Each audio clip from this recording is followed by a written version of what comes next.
Bismillahirrahmanirrahim. Assalamualaikum warahmatullahi wabarakatuh. Salam sehat dan salam sejahtera untuk kita semua. Perkenalkan, nama saya Siska Dwiningsih, MPC Psikolog. Saya adalah dosen tetap dari program studi psikologi Fakultas Farmasi dan Ilmu Kesehatan Universitas Sari Mutiara Indonesia. Izinkan saya melalui media ini menyampaikan mata kuliah yang saya ampu dalam pembelajaran yang merupakan bukti nyata dalam salah satu penerapan Tridharma perguruan tinggi dalam bidang pengajaran. Dalam kesempatan ini, saya akan menjelaskan salah satu mata kuliah, yaitu mata kuliah psikologi klinis. Adapun penjelasan dari topik saya ini, saya menggunakan pendekatan yang disingkat dengan DIA. Apa itu DIA? D yang artinya delivery, yaitu bagaimana saya menyampaikan materi saya kepada mahasiswa sehingga mahasiswa memahami apa yang saya sampaikan. Selanjutnya, I yang artinya yaitu interaction, yaitu kegiatan timbal balik antara dosen dan mahasiswa untuk membahas materi perkuliahan di kelas. Selanjutnya, yaitu E, artinya yaitu assessment, yaitu memberikan penilaian secara objektif kepada mahasiswa guna mengukur kemampuan siswa dalam pembelajaran seperti membahas kasus, kuis, ataupun artikel. Selanjutnya, dalam penjelasan dengan menggunakan media ini, saya menyampaikan aplikasi DIA pada mata kuliah psikologi klinis. Adapun penyampaian dari pembelajaran mata kuliah psikologi klinis, di mana pembelajaran psikologi klinis ini tampil dengan bobot 2 SKS dan keseluruhannya adalah teori. Nah, capaian pembelajaran lulusan dalam bidang pengetahuan yaitu mahasiswa diharapkan mampu untuk menguasai konsep teoritis psikologi klinis tentang proses utama dari fungsi manusia, yaitu memori, emosi, dan motivasi, serta sejarah dan aliran-aliran psikologi klinis. Dan yang menjadi keterampilan khusus diharapkan yaitu mahasiswa di sini mampu menguasai konsep dasar dan prinsip psikodiagnostik dan teknik interview, observasi, dan konsep teoritis yang mendasari tes psikologi. Berdasarkan capaian pembelajaran lulusan tersebut, maka yang menjadi capaian dari pembelajaran mata kuliah psikologi klinis yang disingkat dengan CPMK, yaitu terdiri dari 7 item. Yang pertama yaitu mampu memahami konsep dasar dari psikologi klinis. Dan yang kedua, memahami dan mengetahui sejarah kelahiran dan perkembangan psikologi klinis. Dan yang ketiga, mampu membedakan konsep normal dan abnormal dalam psikologi klinis. Yang keempat, menjelaskan klasifikasi diagnosis gangguan kejiwaan dan diagnosa tingkah laku abnormal. Dan yang kelima, menggambarkan secara umum asesmen dalam psikologi klinis. Dan yang keenam, memahami konsep intervensi dalam psikologi klinis. Dan yang terakhir, yaitu yang ketujuh, memahami spesialisasi dalam psikologi klinis.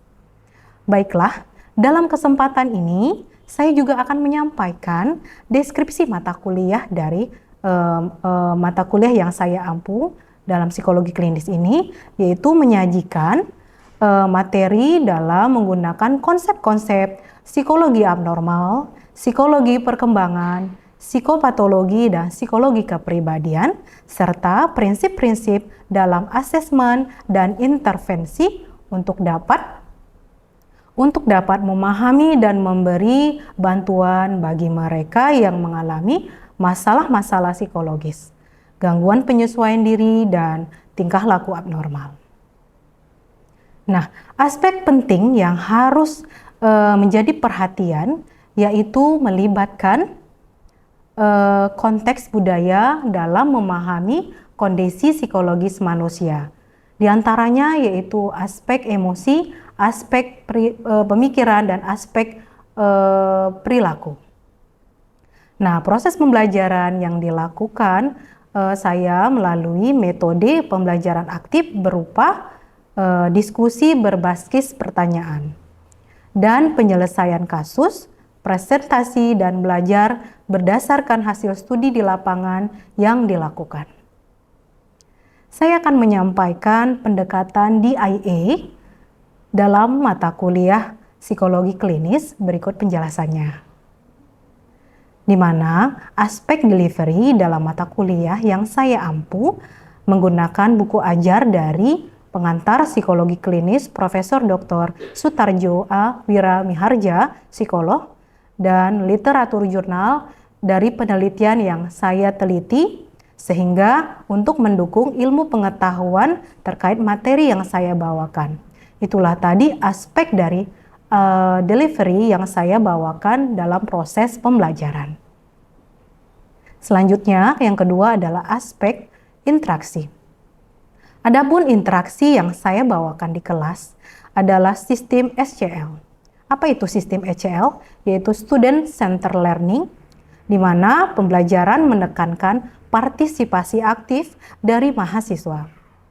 Adapun teknik interaktif dalam penerapannya yaitu di tengah materi saya akan memberikan pertanyaan-pertanyaan kepada mahasiswa agar dapat menilai sejauh mana kemampuan mahasiswa dalam memahami materi yang saya sampaikan, dan saya juga menggunakan SGD untuk mengelompokkan mahasiswa ke dalam kelompok-kelompok kecil. Sehingga dalam penyelesaian kasus mahasiswa memahami apa yang saya sampaikan. Nah, terakhir yaitu pendekatan asesmen, di mana asesmen yang saya lakukan untuk menilai secara objektif semaksimal mungkin kemampuan dari mahasiswa sesuai materi pembelajaran yang merujuk kepada CPMK mata kuliah psikologi klinis yang tertuang di dalam RPS. Sebelum asesmen yang saya lakukan, saya menyampaikan terlebih dahulu kepada mahasiswa critical point yang menjadi aspek penilaian penting dalam pembelajaran mata kuliah psikologi klinis. Dan hal ini sudah tertuang di RPS dan telah dijelaskan saat kontrak awal pertemuan penjelasan rencana pembelajaran semester. Demikianlah pemaparan terkait pendekatan DIA dalam mata kuliah psikologi klinis. Berikut aplikasi nyata DIA dalam proses pembelajaran dengan mahasiswa. Assalamualaikum warahmatullahi wabarakatuh. Selamat pagi semuanya. Alhamdulillah ya, semoga kalian semua diberi keberkahan, kesehatan ya. Kabarnya sehat semua ya? Alhamdulillah. Oke, baik, sebelum kita masuk materi kita pada mata kuliah kita hari ini yaitu psikologi klinis, sebelumnya Ibu akan absen terlebih dahulu ya. Absen untuk mata kuliah psikologi klinis kita.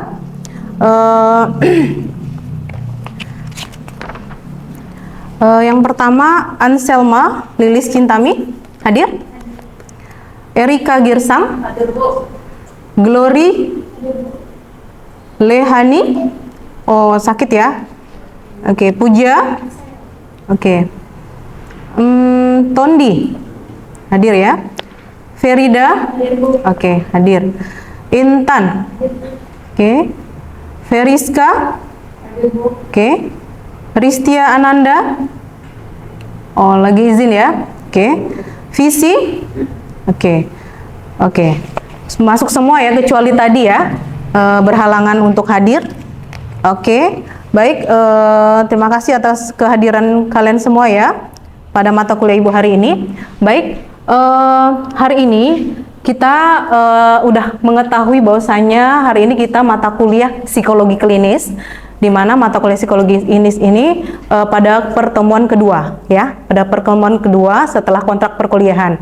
Nah, waktu kontrak perkuliahan kita udah ketahui ya, bahwasanya hari ini kita mata kuliahnya adalah konsep-konsep dasar dari psikologi klinis, ya. Nah, di sini untuk tujuan dari konsep dasar psikologi klinis pembelajaran kita hari ini adalah tujuan umum pembelajaran kita yaitu mahasiswa mampu dan memahami konsep dasar dari psikologi klinis.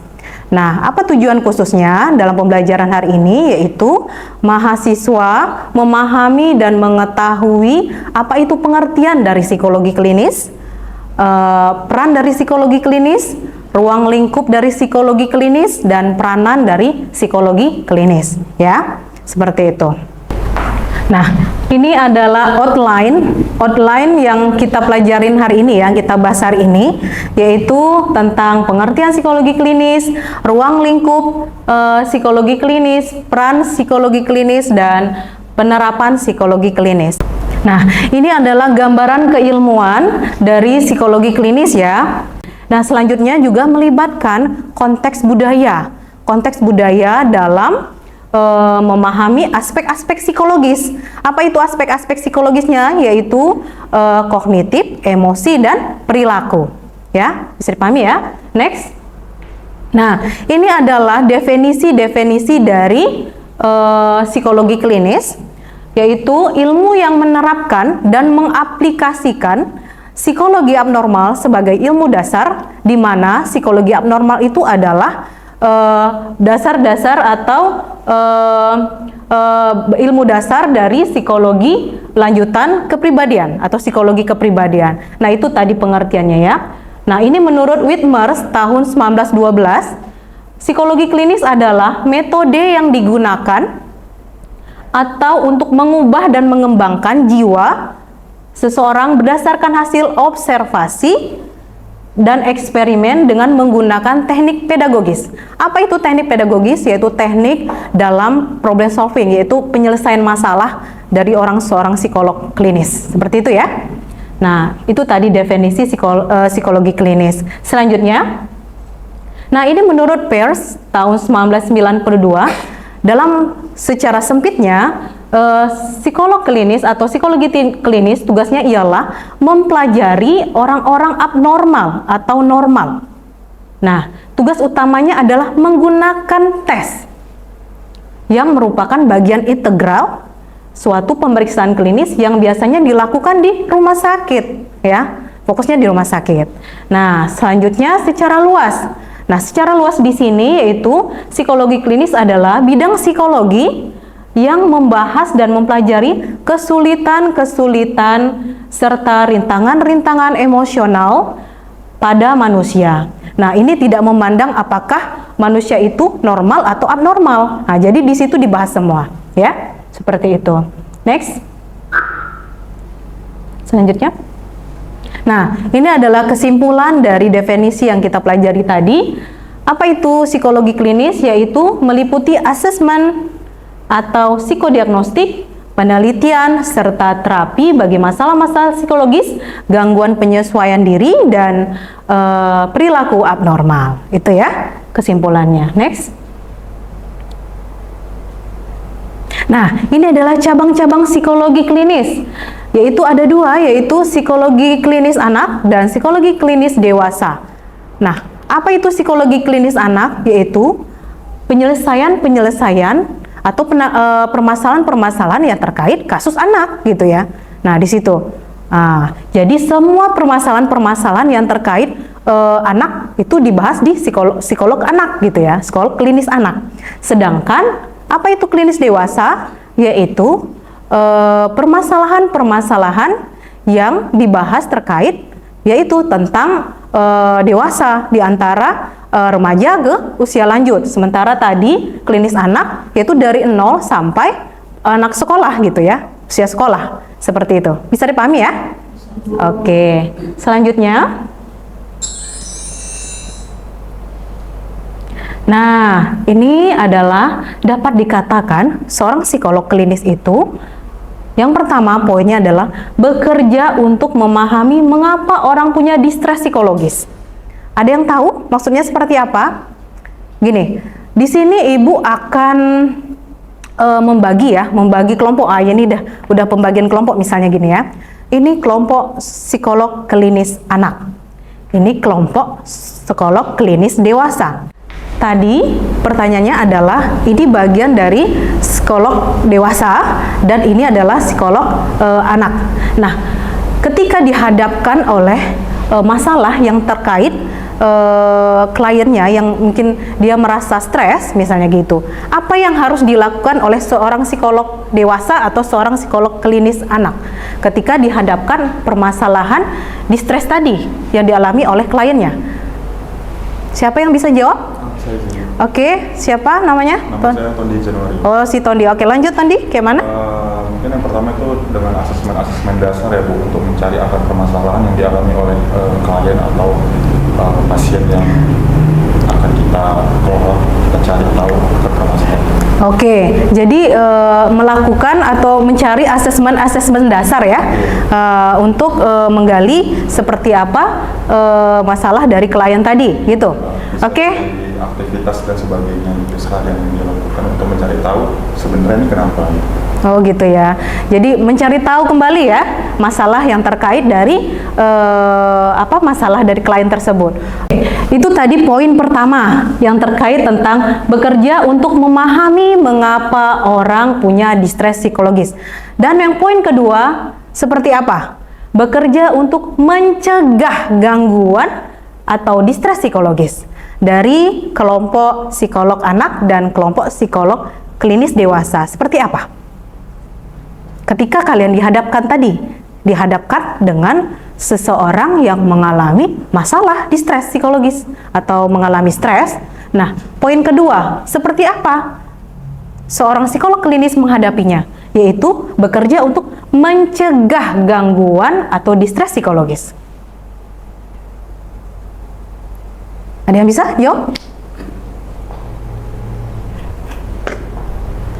Mencegah gangguan atau distres psikologis. Saya. Oke, siapa namanya? Nama saya Anselma ya. Oke, silakan Anselma.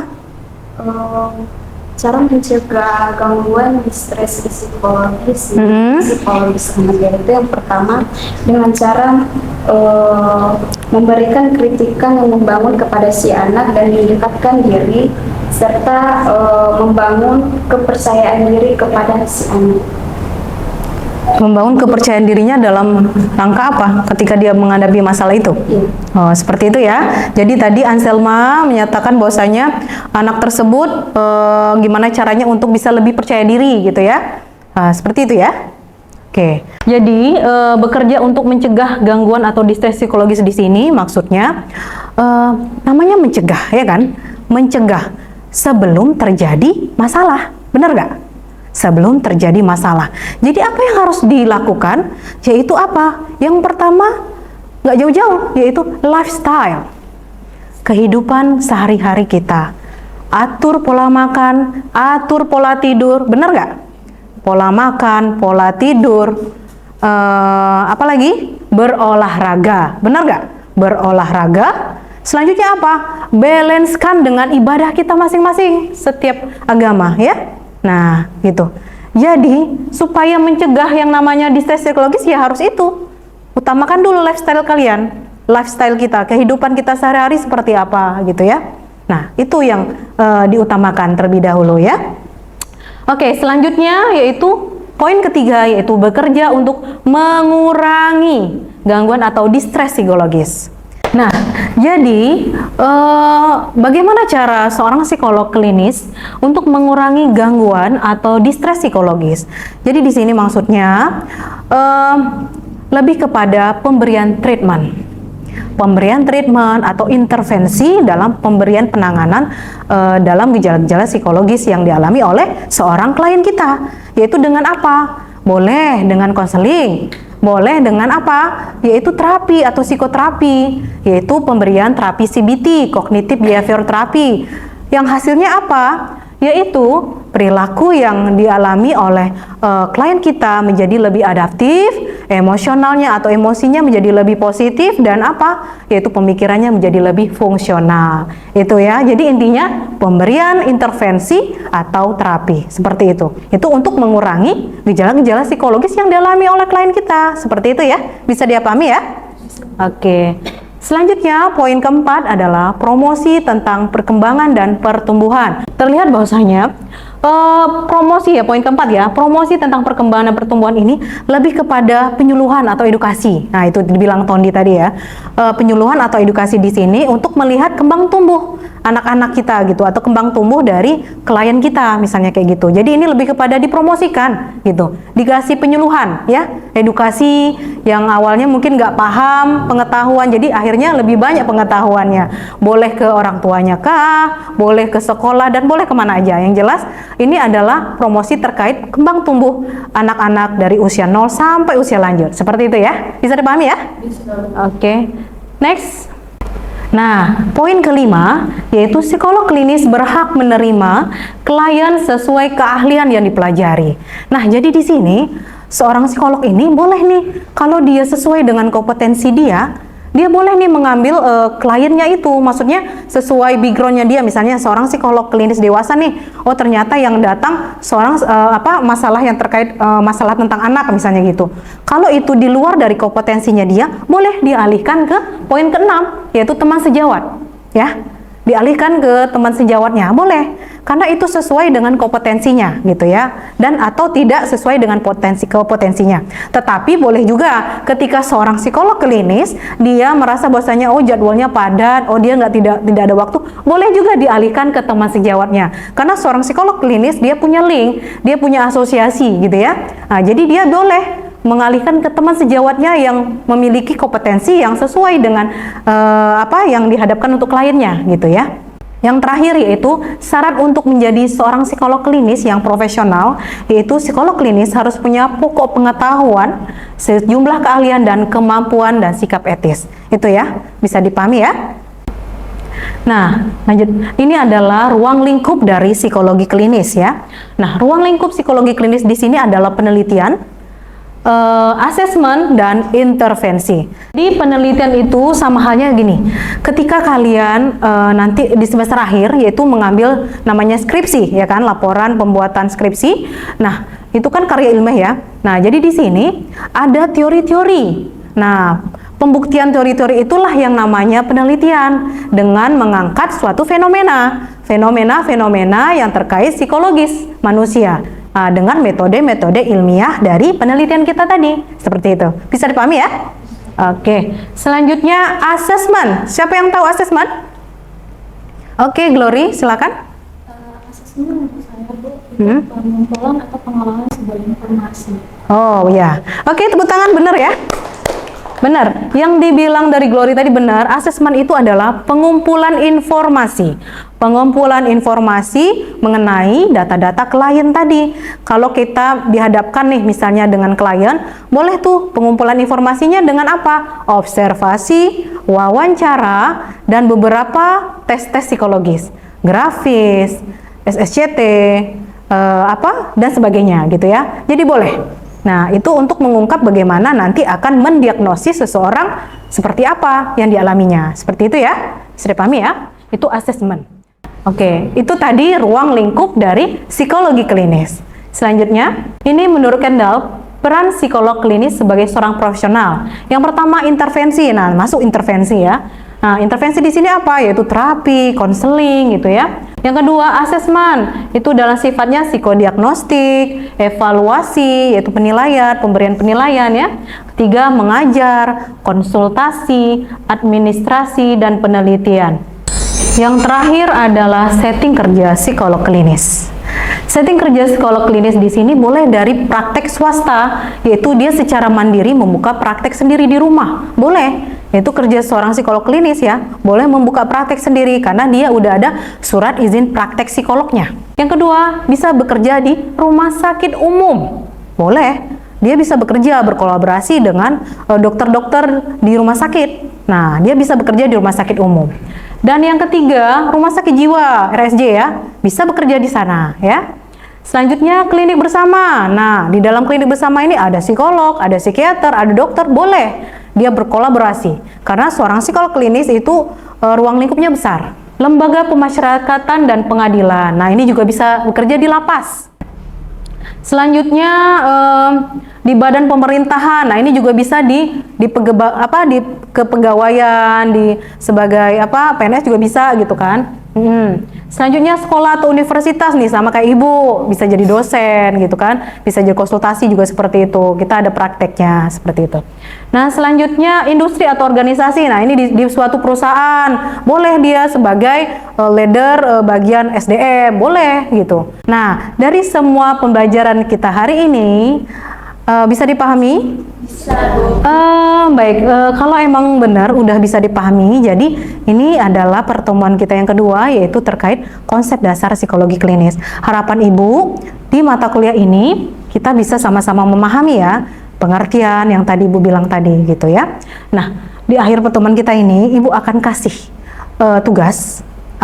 tugas ke kalian terkait ambillah suatu kasus yang itu terkait, boleh permasalahan normal bermasalah, boleh terkait permasalahan teman sekelas atau teman tetangga desa ini, boleh apapun permasalahannya, boleh. Nanti kalian analisis sesuai yang poin pertama. Next, yang poin pertama tadi, lanjut next sebelumnya. Terus yang sebelumnya yang tadi. Nah, yang ini.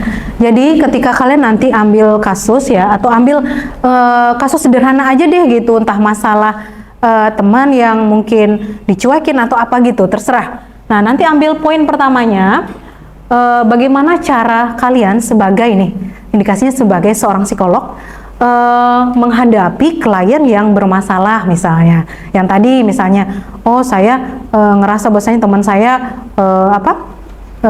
tidak suka sama saya. Itu simpelnya saja. Nah, gimana caranya kalian menghadapi klien seperti itu dengan poin yang pertama tadi? Apa yang harus dilakukan sebagai seorang psikolog? Bisa dipahami ya? Nah, yang kedua itu tadi bekerja untuk mencegah. Bagaimana caranya mencegah distres psikologis dihadapkan dengan klien tadi? Apa yang harus dilakukan oleh seorang psikolog ketika dihadapkan sama klien tadi? Intinya fokus kepada mencegah yang Ibu tadi paparkan ya. Hanya 2 itu aja poinnya untuk kalian kerjakan ya. Itu tugas kalian untuk hari ini. Oke, bisa dipahami? Bisa, Bu. Oke, semuanya gimana hari ini? Happy? Ya, Bu. Udah bisa dipahami ya konsep dasar dari psikologi klinis hari ini? Alhamdulillah. Oke, paling itu aja untuk hari ini. Ibu akhiri, assalamualaikum warahmatullahi wabarakatuh, dan selamat siang semuanya. Selamat siang, Bu. Oke, yuk. Demikianlah PDD UKT-PT bidang pengajaran saya mata kuliah psikologi klinis. Semoga bermanfaat. Akhir kata saya ucapkan wassalamualaikum warahmatullahi wabarakatuh.